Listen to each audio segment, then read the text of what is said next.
So yeah, I've just pulled up to Alnwick. This house is literally in the middle of nowhere. Well, it's off a main road, but it's covered by all these trees, so you can't actually find it very well. I did struggle to find it last time I was here.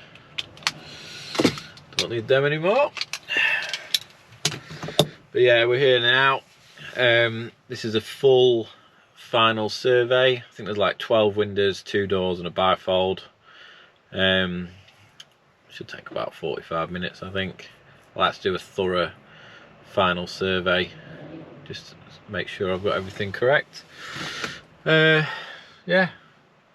so I'll take you around, I'll have a look and I'll show you what we're up to. Before I start, I'll just show you around.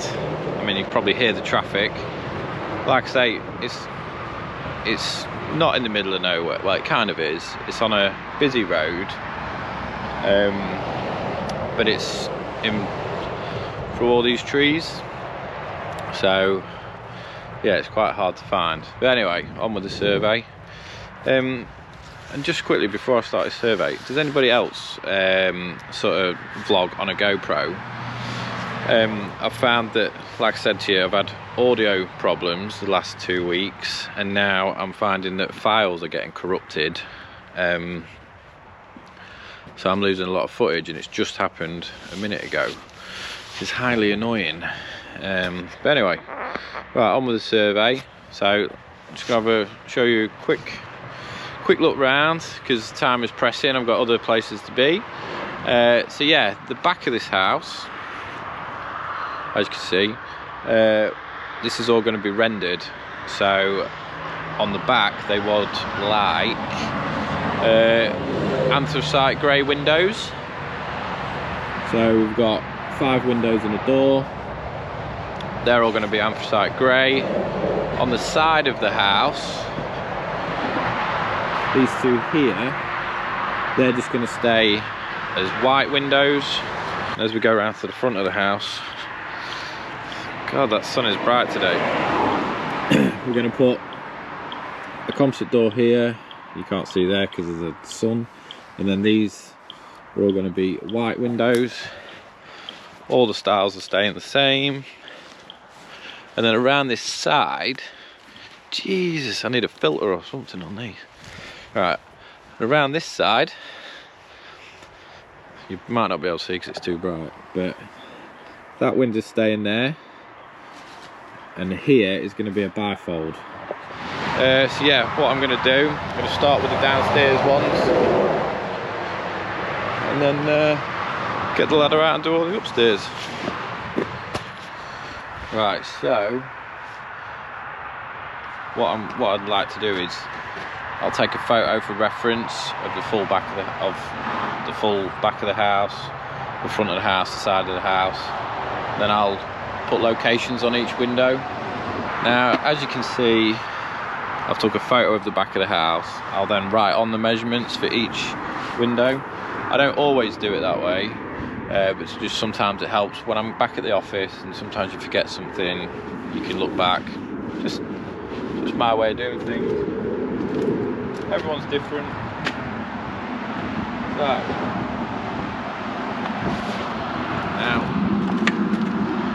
when you're measuring a window, you measure top, middle and bottom, and I like to take off 10 to 15 mil, especially on foiled windows like anthracite grey, because they do tend to expand a little bit, but it's generally around 10 mil.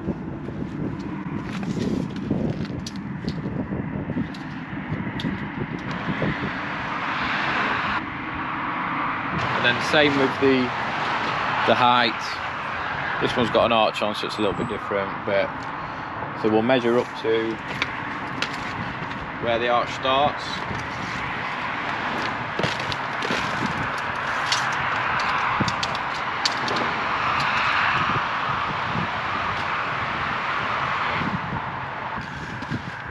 One down, easy.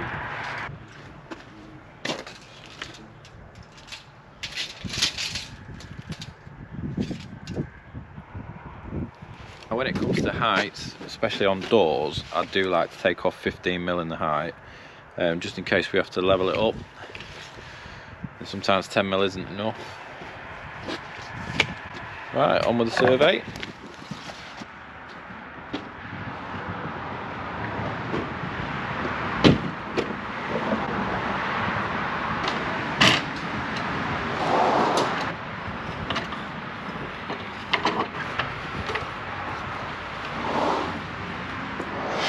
Right then, we're inside. I've already been inside once last week, but what I like to do is internal and external measurements just in case. It's probably a bit anal, you don't need to do it really, but sometimes it can catch you out. Now, as I say, I've already done the internals. I just want to check something, and I also want to give you a bit of advice. Now, if you're measuring windows just DIY, or, you know, for your own house, you probably know this, but if you don't, if you get a window like this one here, that glass has to be toughened, you know, because if you fall over, you trip, that glass will shatter into pieces, whereas if it was float glass, it would cut into big, it would break into big shards. Now, obviously you don't want that. So yeah, just check. Now the measurement is 800 from the floor. Now it's obvious to me, but I do this daily, that, as you can see,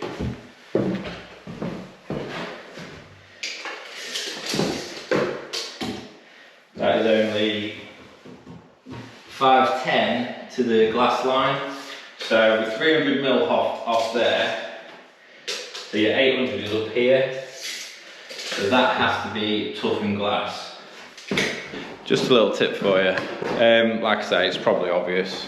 I mean, if you're watching this, you're probably a window fitter yourself or in the trade, but yeah, they have to be toughened glass, especially on stairs as well. We've got one on the stairs. That one there has to be toughened glass. Again, any falls or anything like that. This one in here, that has to be toughened glass. So yeah, I'm just double checking. Just double checking everything before I leave, because I don't want to come out again. Be a waste of time. Right then, I think that's about everything. So on jobs like this, they're pretty good. I'll go in here, it's not as bright. Jobs like this, where, as you can see, it's been absolutely gutted. They're good jobs for us because we can just come in, don't have to worry about catching the walls, damaging carpets, flooring, tiles, things like that. We can just come in, take the windows out and put the new ones in without any worry. Now, the only problem with this build is the fact that obviously the builders run a bit of a time scale, so we need to try and get our windows here by the end of January, beginning of Feb. But I think, after talking to the builder, that they will be doing the majority of the work before the windows are in. Now, it's not a problem. What I have asked him to do is keep, because I think it's all being skimmed and plastered, keep the reveals off of the windows. Now, I'll just show you in here. Now, if they were to reskim this and we take the old window out, you know, we could potentially damage the new plaster, which again, it's not ideal, it's not obviously what we want. So yeah, the builder's going to leave the reveals off if they get to that point, depending on how their job goes at the minute. But other than that, we're all good to go. Price has been agreed. So we'll send out the contract this afternoon and deposit information, and then we can get cracking. The only two windows, I think I may have mentioned it already, is in this room in here. Now this room, we're going to have a bifold here, and then there's going to be the kitchen in here. So these two windows need to go up to allow for the to allow for the sink and things like that, and the cabinets. I'm going to drop my iPad yet again. So yeah, that's the only two that we need confirming. Also the bifold as well, we've agreed a size on that. So that one's alright. But yeah, other than that, we're good to go. So that's it for me here. And I'm going to go to the next job. You know, I think that, like I said to you, there's 12 windows, 2 doors, a bifold. It'll take us 3-4 days. But yeah, it should be pretty decent. Now behind the camera, just show you, I think all this is being converted. So yeah, all this is being converted as well at a later date. I'm not going in there now, I ain't got the time. But yeah, that's all being big aluminium screens and things like that. That's halfway through next year, so another job. But yeah, that's probably it for me today. I'm going to Meveringham now, which is on the way back, but I've got to go all the way around because there's a diversion, which is a pain in the arse. Once I've done at Meveringham, I've then got a bit of a break in between jobs then. So after Meveringham, quick something to eat, and then back to the unit, and I'll give you an update on the mezzanine. Because like I said to you, I've done 3 or 4 videos giving an update on the mezzanine, but this GoPro keeps corrupting the files and the audio, which is highly annoying. So yeah, right, I'm going to get cracking because I'll be late, and I'll see you on the next job.